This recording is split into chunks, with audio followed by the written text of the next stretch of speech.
नमस्कार। कुछ कहानियां ना इतनी अजीब होती हैं कि उन पे यकीन करना बड़ा मुश्किल हो जाता है।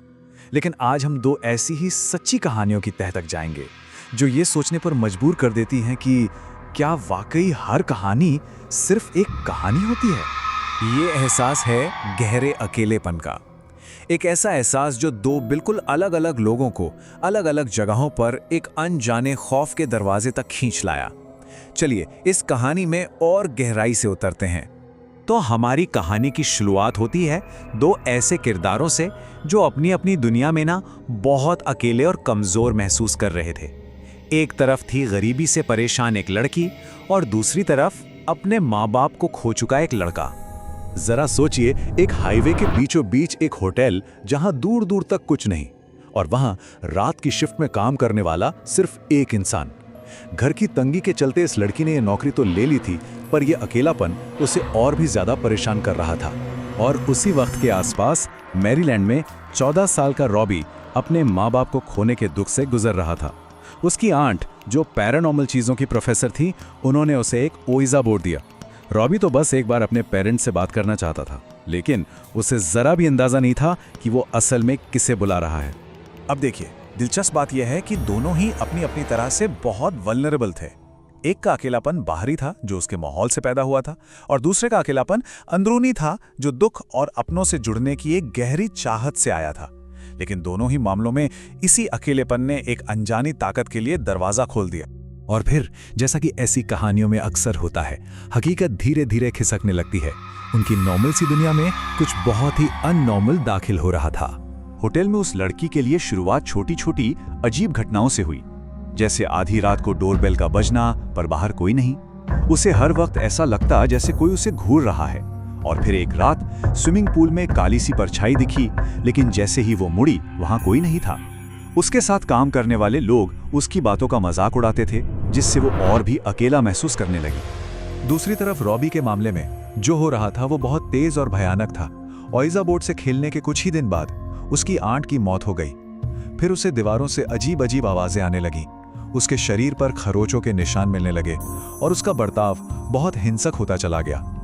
अब ये कोई खेल नहीं रह गया था, ये एक शारीरिक और मानसिक टॉर्चर बन चुका था।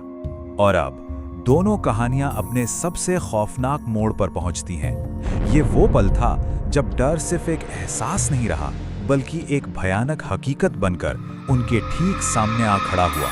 होटल में मौसम एकदम से खराब हो जाता है। एक भयानक तूफान आता है और बिजली चली जाती है। जनरेटर भी काम नहीं कर रहा था। अब वहां बस एकदम कब्रिस्तान जैसा सन्नाटा था और बाहर चल रही आंधी की आवाज। और तभी उसे वो आवाज सुनाई दी। ये हवा की आवाज नहीं थी, ये एक औरत के दर्द से कराहने की आवाज थी, जो पूरी लॉबी में गूंज रही थी, जैसे हर दीवार से आ रही हो। जब उसने हिम्मत करके अपनी टॉर्च मेन दरवाजे की तरफ घुमाई तो उसके रोंगटे खड़े हो गए। शीशे के दरवाजे के ठीक उस पार एक साया था।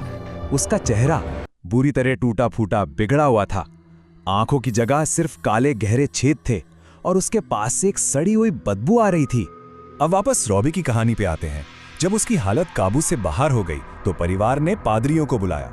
जैसे ही एक पादरी ने उस पर पवित्र जल छिड़का, 1 सेकंड के अंदर रॉबी की आंखें पूरी तरह सफेद हो गईं और उसका चेहरा किसी शैतान जैसा दिखने लगा। यह साफ था, ये कोई दिमागी बीमारी नहीं थी, ये कुछ और ही था। और इसी बीच एक और खौफनाक चीज हुई। रॉबी की छाती पर खून से एक एक्स का निशान उभर आया। पादरियों ने जब इसका मतलब पता किया तो वे कांप उठे। देखिए, लैटिन में एक्स का मतलब है 10। इसका मतलब था कि रॉबी के शरीर पर किसी एक नहीं बल्कि 10 बुरी आत्माओं ने कब्जा कर लिया था।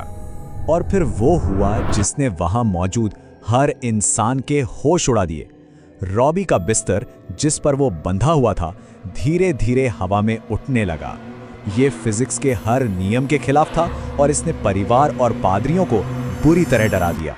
अगले दिन जब पादरी आखिरी रस्म के लिए आए तो रॉबी बिस्तर पर था ही नहीं।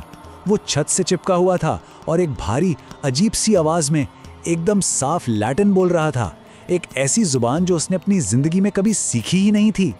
इन खौफनाक मुलाकातों के बाद क्या हुआ?